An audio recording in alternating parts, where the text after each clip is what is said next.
강원도 강릉시 즈무고가를 비추는 CCTV입니다. 멀리 검은 연기가 보이고 나무가 좌우로 흔들리는가 싶더니 강풍에 CCTV 화면마저 위아래로 심하게 떨립니다. 동해시의 공사운동장에서는 입구의 철제 구조물이 바람을 이기지 못하고 쓰러져 바닥에서 두 동강이 났고, 강릉시 포남동에서는 신호등이 지지대가 꺾인 채 땅으로 떨어졌습니다. 모래사장에서 부서져야 할 파도는 육지에서 부는 강풍에 바닷가 아닌 먼 바다 쪽으로 거꾸로 움직입니다. 오늘 새벽 설악산의 순간 풍속은 초속 37.8m, 시속 136km에 달했고, 산불이 발생한 강릉시 연곡면에서도 시속 100km에 가까운 강풍이 관측됐습니다. 태풍의 기준이 초속 17m인 걸 감안하면 오늘 강원도 일대 분 바람은 중형급 태풍에 버금가는 정도였습니다. 이 같은 강풍 속에 구조대는 눈앞을 가리는 연기와 검은 먼지비를 뚫고 민가를 덮친 산불을 피해 주민들을 구조해야 했습니다. 오늘 강원도 일대에는 최대 초속 20에서 30m가 부는 등 매우 강한 바람이 동반되었기 때문에 조그만 불씨가 나타났을 경우 삽시간에 굉장히 넓은 면적으로 산불이 퍼질 수 있는.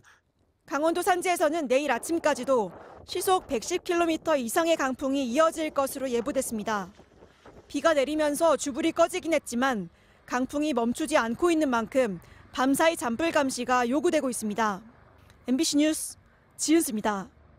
네, 이것은 오늘 아침 우리나라 주변의 바람을 추적한 영상입니다. 보시면은 이 중부지방을 중심으로 북쪽에서는 반시계 방향의 바람이, 남쪽에서는 시계 방향의 바람이 부는 걸 확인할 수가 있는데요. 이런 바람이 부는 이유는 남쪽에 고기압, 북쪽에는 저기압이 있기 때문입니다. 이른바 남고 북저형 기압이죠. 두 바람이 합류하는 지역에서는 강한 서풍이 이렇게 불게 되고요. 이 바람이 태백산맥을 넘으면은 지형 효과 때문에 태풍처럼 더 강해지는 거죠. 수평으로 불어야 할 바람이 수직으로 내려오니까 그 공간에 모여있던 공기들이 다 아래쪽으로 내려오는 거예요. 그래서 아주 강풍이 나타나는 겁니다.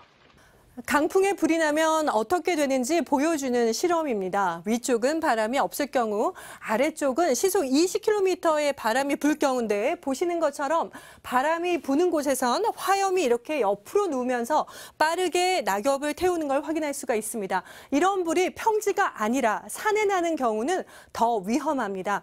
기울기 30도의 경사면 실험인데요. 화염이 이렇게 날아가듯이 순식간에 불이 확산하는 걸 볼 수가 있습니다. 이렇게 바람과 경사 효과를 더하면 산불 확산 속도가 최대 70에서 80배나 빨라질 수 있습니다. 강풍 때는 불씨가 날아다니는 비화 현상까지 나타납니다. 바람이 많이 불게 되면 비와의 그 불똥이 날아가는 길이가 길어지는 겁니다. 1km에서 한 2km 사이 정도 날아갑니다. 남고북저 기압 배치와 양간지풍은 해마다 나타나지만 올해는 특히 위협적입니다. 강원도를 비롯해 전국이 매우 건조하기 때문입니다. 3월 들어 어제까지 강릉에 1mm 이상의 비가 내린 날은 단 3일뿐이었습니다. 강릉에서 기상 관측이 시작된 1912년 이후 네 번째로 적은 양의 비가 내렸습니다. 산불 진화를 위해서는 양간지풍과 건조한 날씨라는 좋지 않은 결합을 끊어야 하는데요. 적지만 동해안에 비가 5mm 내렸고 바람도 오후 들어 조금 누그러졌습니다.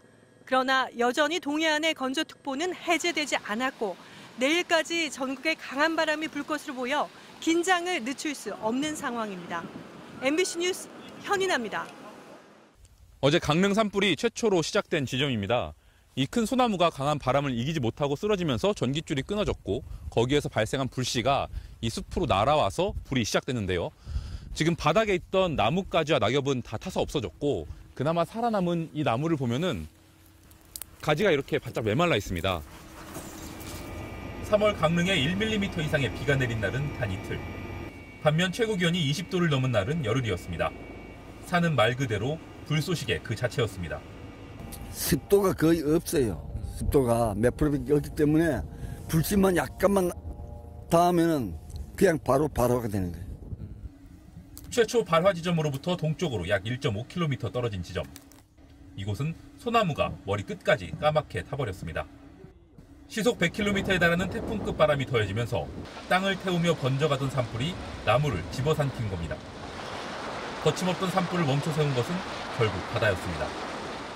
바다를 향해 빠르게 달리던 불은 해안가의 숙박시설과 소나무 숲을 모조리 태운 뒤에 제 뒤로 보이는 동해 바다를 만나 더 이상 태울 게 없어진 뒤에서야 가까스로 멈춰섰습니다. 매년 봄 되풀이되는 동해안 지역의 산불.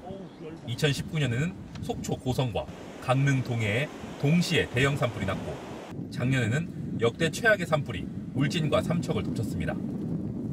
많은 세금을 들여 헬리콥터를 마련해도 어제처럼 강한 바람이 불면 무용지물이 됩니다. 결국 중요한 것은 예방입니다.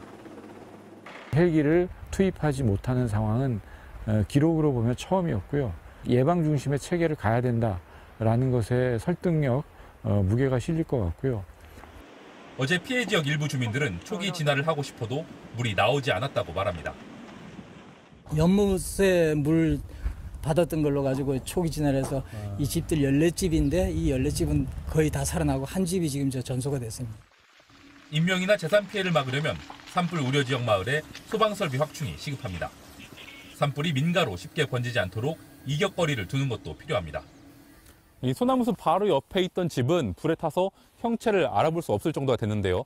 반면에 맞은편에 있는 다른 집은 소나무숲과 거리를 띄운 상태에서 지어졌기 때문에 불길을 피할 수 있었습니다. 산불 발생 인접 시설물 중 숲에 가까울수록 피해를 입을 확률이 높다는 연구 결과도 있습니다. 기후변화로 갈수록 잦아지고 대형화되는 산불. 변화에 적응하지 못한다면 지금보다 더 값비싼 대가를 치러야 할지 모릅니다. MBC 뉴스 김민욱입니다.